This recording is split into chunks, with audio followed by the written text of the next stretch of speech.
আহ আহ, টুনটুনি, আহা, বড় বুদ্ধিমতী পাখি। তবে এখন তো আমার ঘুমের সময়, একটু ঘুমিয়ে নেই, তারপর না হয় যাব।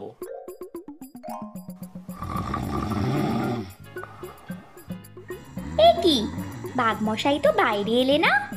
নির্ঘাত আবার ঘুমিয়ে পড়েছেন। ডাকি আরেকবার। ও বাঘমশাই, বাঘমশাই, বাইরে আসুন না একবার। এই যা, আবার তো ডাকছে টুনটুনি। তাহলে নিশ্চয়ই বড় কোনো বিপদ আপদ। যাব বাইরে? না, যাই, গিয়েই দেখি কি হয়েছে।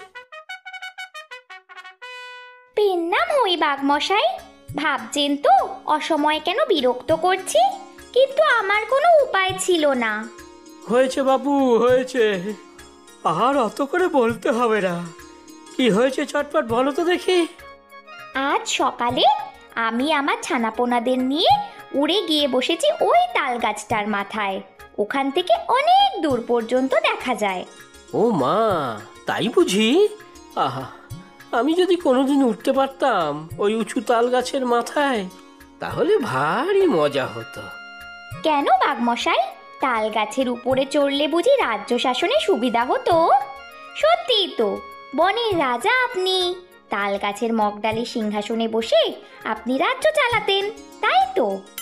আরে না রে টুনটুনি, এইসব রাজা হওয়া, রাজ্য শাসন করা, এসব আমার মোটেও ভালো লাগে না। আমি তাল গাছের মগডালে উঠতাম একটু শান্তিতে ঘুমানোর জন্য।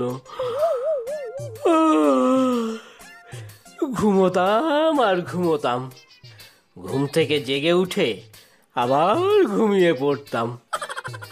আহা, কি ভালো, কি ভালো। ও মা, এমন আবার হয় নাকি? আমার তো বেশি ঘুমোতেই ইচ্ছা করে না। তবে আপনি রাজামশাই, ঘুমোলে আর কেই বা বারণ করবে? সে যাক, যা বলছিলি এবার বল তো দেখি। হ্যাঁ, সেই বড় তাল গাছের মাথা থেকে তো একদিকে জঙ্গল দেখা যায়, অন্যদিকে মানুষদের গ্রাম, ছোট ছোট কুড়ে ঘর আর মাঠ ভর্তি ফসল। তা এতে আর গন্ডগোল কোথায়? জঙ্গলে আমরা জীবজন্তুরা থাকি, আর মানুষরা থাকে গ্রামে ঘর বানিয়ে। আহা, ওদের কি দুঃখ, ওরা জঙ্গলে থাকতে পারে না। এখানে যে এত সুন্দর গাছপালায় ভরা, ওদের এসব কিচ্ছুটি নেই। ওরা কিন্তু মাঠে ফসল ফলায়, নিজের খাওয়ার নিজেরা চাষ করে। তা করুক গিয়ে, আমার তাতে আপত্তি নেই। এবার আমি গিয়ে একটু ঘুমিয়ে নেই, কাঁচা ঘুম ভাঙিয়ে এলাম তো। যাই, ঘুমটাকে একটু পাকিয়ে নেই। না না বাঘমশাই, আসল কথাটা একবার শুনুন। ও তাই বল, এসব নকল কথা ছিল। তা বল দেখি আসল ব্যাপারটা কতটা আসল। তাল গাছের মাথায় বসে আমি এক ঘটনা দেখলাম। দেখি আমার ভয় হাত পা ঠান্ডা হয়ে গেল। তক্ষুনি উড়ে এলাম আপনাকে সব জানানোর জন্য। ও, হাত পা ঠান্ডা হয়েছে, সে আর এমন কি, একটু আগুনে সেঁকে নিলেই হবে। না গো বাঘমশাই, ঘটনাটা খুবই সাংঘাতিক ঘটনা। ও মা, তাই বুঝি? সাংঘাতিক ঘটনা? তাহলে থাক বাপু, আর বলে কাজ নেই তোর। আমার ভারী ভয় করে সাংঘাতিক ব্যাপারে। না না, শুনতে আপনাকে হবেই। আপনি হলেন বনের রাজা, বনের নিয়ম শৃঙ্খলা বজায় রাখাও তো আপনারই দায়িত্ব। হ্যাঁ, তাও বটে। বল তাহলে কি সাংঘাতিক ঘটনা? দেখলাম চুপি চুপি হাতি ভাই জঙ্গল ছেড়ে ওই মানুষদের গ্রামের দিকে যাচ্ছে। তারপর আমি পিছু নিলাম তার দূর থেকে। হায় হায়, হাতি ভাই গ্রামের দিকে যাচ্ছে? এ মানুষ হয়ে গেল নাকি? না না বাঘমশাই, সেই দেখি চুপি চুপি মানুষের ফসলের খেতে ঢুকে পড়ে ফসল খাচ্ছে, আর যা খাচ্ছে তার থেকে বেশি নষ্ট করছে। আমি তো খুব ভয় পেয়ে গেলাম।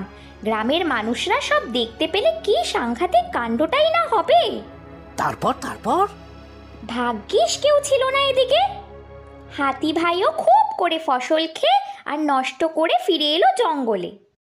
ছি ছি, এ তো উচিত কাজ নয়। জঙ্গল ছেড়ে জঙ্গলের পশু কিনা গ্রামে গেল খাবারের খোঁজে, ভারী অন্যায় কাজ। এর তো জবাবদিহি করতে হবে হাতিকে। হ্যাঁ রাজা মশাই, আপনি হাতি ভাইয়ের সঙ্গে কথা বলুন। জঙ্গলের নিয়মকানুন ভঙ্গ করা তো কোনো কাজের কথা নয়। এতে জঙ্গলের পশু আর গ্রামের মানুষদের মধ্যে এক অকারণ সংঘাত শুরু হবে। ঠিক বলেছিস রে টুনটুনি, আর ভারী বুদ্ধিমতী রে তুই। তবে হাতি ভাই যদি স্বীকার না করে? তাহলে চলুন কাল সকালে। হাতি ভাই নিশ্চয়ই আবার খাবারের লোভে জঙ্গল ছেড়ে গ্রামের দিকে যাবে। আমরা হাতে নাতে ধরে ফেলবো। সেই ভালো। কাল ভাগ্নে শিয়াল আর ভালুক মশাইকেও ডেকে নেবো সাথে যাওয়ার জন্য। ঠিক আছে বাঘ মশাই, আমি সকালবেলা তাল গাছের উপরে বসে দেখতে থাকবো। হাতি ভাইকে দেখলেই আপনাকে খবর দেব কিন্তু। আচ্ছা, তাই হবে। তাহলে আমাদের অভিযান শুরু হচ্ছে কাল সকালে।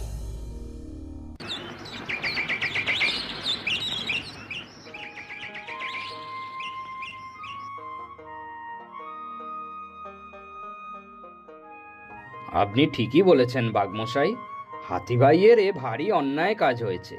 আমরা জঙ্গলের আদিবাসী জঙ্গলি হলেও আমাদেরও কিছু দায় দায়িত্ব নীতিবোধ তো আছে। আমাদের জঙ্গলেই আমাদের আহার বাসস্থান, আমাদের এর মধ্যেই সীমাবদ্ধ থাকা উচিত। মানুষরা কত কষ্ট করে চাষবাস করে দুমুঠো খাওয়ার জন্য, চাষবাসের উপরই তারা নির্ভরশীল। সেগুলো আমাদের কখনোই নষ্ট করা উচিত নয়। ইস, কি দুঃখ ওদের, কত কষ্ট।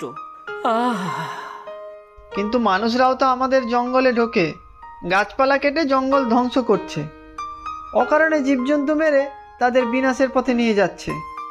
তা ঠিক, তবে আমরা তো আগে নিজেরা ঠিক হই, তারপর ওদের দোষ ত্রুটি খোঁজা যাবে। হ্যাঁ রে ভাগ্নে শিয়াল, ভালুক মশাই ঠিকই বলেছেন। আগে নিজেদের ঠিক হতে হবে, তারপর অন্যদের দোষ ত্রুটি খোঁজা যাবে। আর হ্যাঁ, অন্যদের দিকে একটি আঙ্গুল তোলার আগে দেখবি নিজের দিকে 4টে আঙ্গুল উঠে আছে। চলুন চলুন বাঘ মশাই, ভাল্লুক মশাই, হাতি ভাই আজ গ্রামের উত্তর দিকে কলা বাগানের দিকে যাচ্ছে। হ্যাঁ হ্যাঁ, চলো সবাই, হাতি ভাইকে আটকাতেই হবে।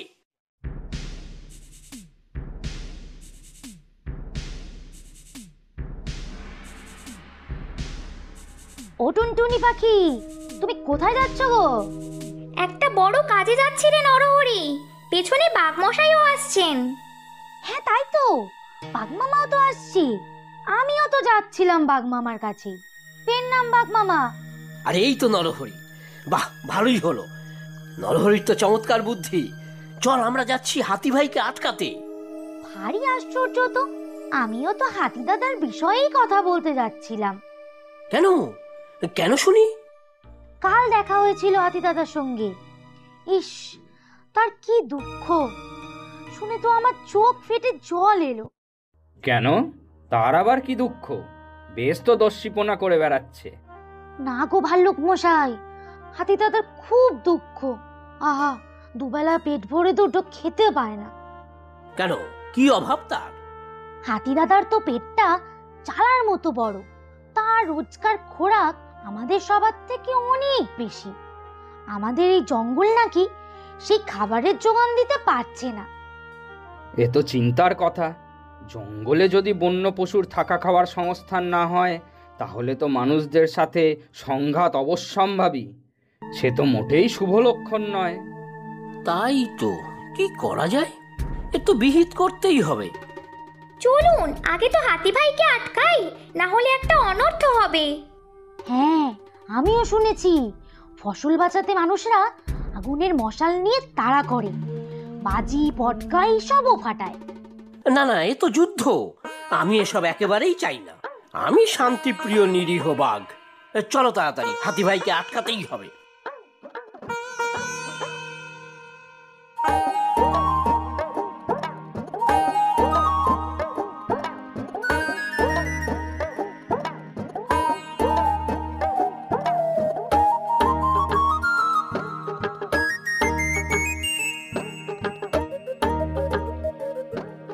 এ কি হাতি ভাই, তুমি এখানে কি করছো? আসুন আসুন মহারাজ, বাকি সবাইও আছে দেখছি। তোমরাও বুঝি কলা খেতে এসেছো? খাও খাও, কলাগুলো ভারী সুস্বাদু। না না হাতি ভাই, তুমি মোটেও ঠিক কাজ করছো না, এ অন্যায়। আমি আবার কি অন্যায় করলাম শুনি? অন্যায় তো, তুমি মানুষদের কষ্টের ফলানো ফসল খাচ্ছ, তার থেকে বেশি নষ্ট করছো। ও, আমি করলেই দোষ?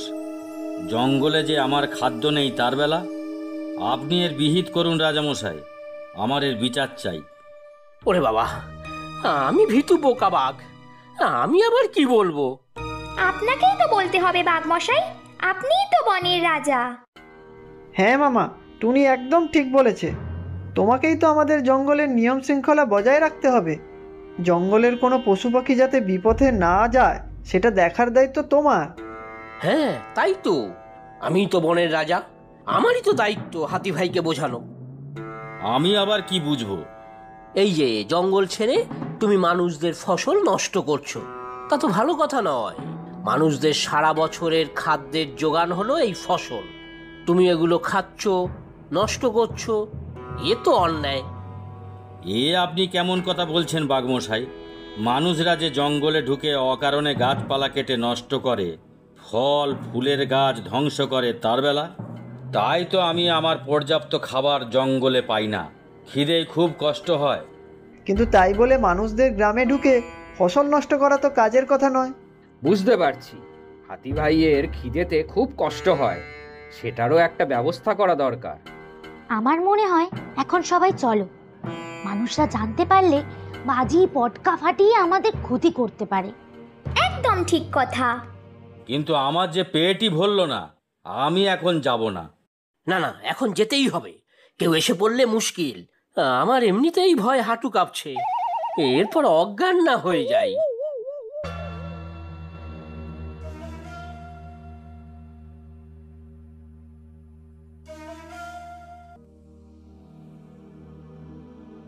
এর একটা বিহিত করুন বাঘমশাই। ঠিক ঠিক, এভাবে তো চলতে পারে না। হাতি ভাইয়ের এরকম করা চলবে না। আমি একটা কথা বলতে চাই বাঘমশাই। হ্যাঁ টুনি বল, ছোট হলেও তোর মাথায় বুদ্ধি প্রচুর। এই যে হাতি ভাই মানুষদের ফসল নষ্ট করছে, তাতে ওরা প্রতিহিংসা পরায়ণ হয়ে হাতি ভাইয়ের ক্ষতি করতে পারে। আর এটাও ঠিক যে জঙ্গলে পর্যাপ্ত খাবার না থাকলে হাতি ভাইয়ের মতো অন্যরাও মানুষের গ্রামে যাবে। এক চিতাবাঘ তো গ্রামে গিয়ে মুরগি মেরে এনেছিল। তাহলে উপায়? ভাবছি মানুষদের সাথে যদি এই বিষয়ে কথা বলা যায়, যাতে তারা বনের অনিষ্ট করা বন্ধ করে আর গাছপালা ফলমূল নষ্ট না করে, তাহলেই সমস্যার সমাধান সম্ভব। তাহলেই হাতি ভাইয়ের খাদ্যের অভাব হবে না। সবই তো বুঝলাম, কিন্তু মানুষদের সাথে কথা বলবে কে? তাই তো, এই কথাটা তো ভেবে দেখিনি। মানুষ দেখলেই আমার ভয় হাঁটু কাঁপে। কথা বলার জন্য আমি আর টুনটুনি না হয় যাব, তোমাদের দেখলে গ্রামের লোকেরা ভয়ে পালাবে। ঠিক আছে, তাহলে তোরাই যা, তোদের উপরে আমার ভরসা আছে। এ সমস্যার সমাধান তোরাই করতে পারবি।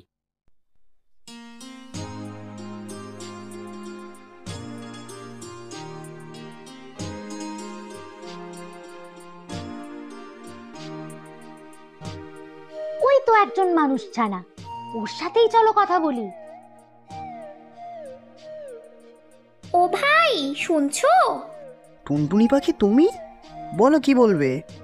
আমি নরহরি, আমরা দুজন তোমার সাথে একটু কথা বলতে এসেছি। হ্যাঁ বলো না কি বলবে। তুমি বুঝি বাড়িতে একা? হ্যাঁ, বাবা মা সবাই খেতে গেছে। জঙ্গল থেকে এক দুষ্টু হাতি রোজ এসে আমাদের ক্ষেতের ফসল খেয়ে নষ্ট করে যায়, তাই বাবা মা দুজনেই গিয়েছে। আজ দেখতে পেলেই পটকা ফাটাবে। না না, এরকম করো না। কেন করব না? আমাদের গ্রামের সবাই সারা বছর কত পরিশ্রম করে ফসল ফলায়, সেগুলো বন্য পশু এসে নষ্ট করবে কেন? আমরা তাহলে খাবো কি শুনি? বন্য পশুরা ক্ষেতের ফসল এমনি এমনি নষ্ট করে না। দিভাইও খিদে সহ্য করতে না পেরে তোমাদের ক্ষেতের ফসল নষ্ট করেছে। তোমরা মানুষরা অকারণে আমাদের জঙ্গলের গাছপালা কাটো কেন? তাই তো জঙ্গলে আমাদের খাদ্যের অভাব দেখা দেয়। খিদের জ্বালা সহ্য করতে না পেরে ফসলের খেতে হানা দেয়। কিন্তু এর তো একটা সমাধান দরকার। তাই জন্যই তো তোমার কাছে আসা ভাই, তুমিই পারবে আমাদের সাহায্য করতে। আমি? আমার কথা কে শুনবে? তুমি সবাইকে বোঝাও যাতে জঙ্গলে অকারণে কেউ গাছপালা নষ্ট না করে। শুকনো ডাল পালা খড় কুটো কুড়িয়ে নিতে পারে, কিন্তু সতেজ সবুজ গাছপালা কেটে জঙ্গল যেন নষ্ট না করে।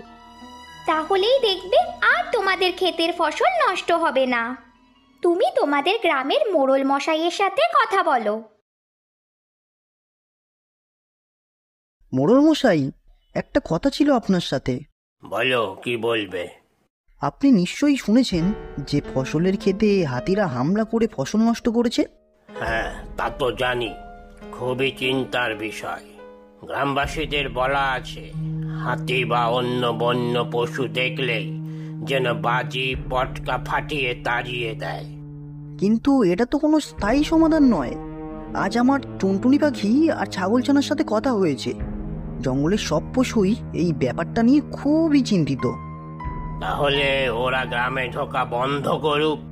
সেটা তখনই সম্ভব যখন আমরা অকারণে জঙ্গলের গাছপালা কেটে নষ্ট করব না। আমরা ওদের খাদ্য কেড়ে নেই বলেই ওরা আমাদের খাবারে ভাগ বসায়। সত্যিই তো, এটা আমাদের ভেবে দেখা উচিত। আমি আজই সবাইকে বলে দেব, যাতে কেউ আর কোনো রকম গাছপালা কেটে নষ্ট না করে। অনেক ধন্যবাদ মোড়ল মশাই। ওই মানুষের ছানাটা কি পারবে? পারলে ওই পারবে। ওই দেখো, ও আসছে। মোড়ল মশাই আশ্বাস দিয়েছেন আর কেউ অকারণে গাছ কাটবে না। এবার তোমাদের কথা দিতে হবে, তোমরাও অকারণে গ্রামে প্রবেশ করবে না। আমরা কথা দিলাম। অনেক উপকার করলে তুমি। আজ আসি।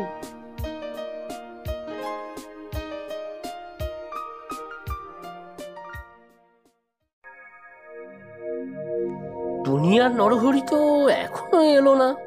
ওদের যদি মানুষেরা ধরে ফেলে বন্দি করে রাখে? তাহলে তো আর এক বিপদ উপস্থিত।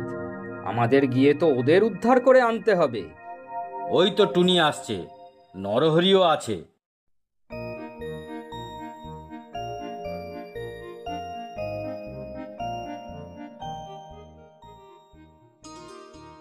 তোরা এসেছিস? উফ, কি যে চিন্তায় ছিলাম। আর কোনো চিন্তা নেই বাঘমশাই, মানুষদের সাথে কথা বলে এসেছি। ওরা কথা দিয়েছে আর অকারণে গাছপালা কাটবে না, বন্য পশুদের খাবার নষ্ট করবে না। এ তো খুব ভালো কথা। তাহলে আর কারো কোনো অভিযোগ রইল না। আর একটা ভালো খবর, কাল আমি সারা জঙ্গল উড়ে উড়ে চষে ফেলেছি। কেন কেন? হাতি ভাইয়ের জন্য খাবার খুঁজতে পেয়েওছি। জঙ্গলের মধ্যে নদীর ওই পূর্ব পারে একটা জায়গা পেয়েছি, যেখানে প্রচুর গাছপালা আর কলা বাগানও আছে। বাহ, তাহলে তো খুব ভালো। হাতিভাই তাহলে পেট পুড়ে খেতে পারবে। ইস, কি ভালো, কি ভালো।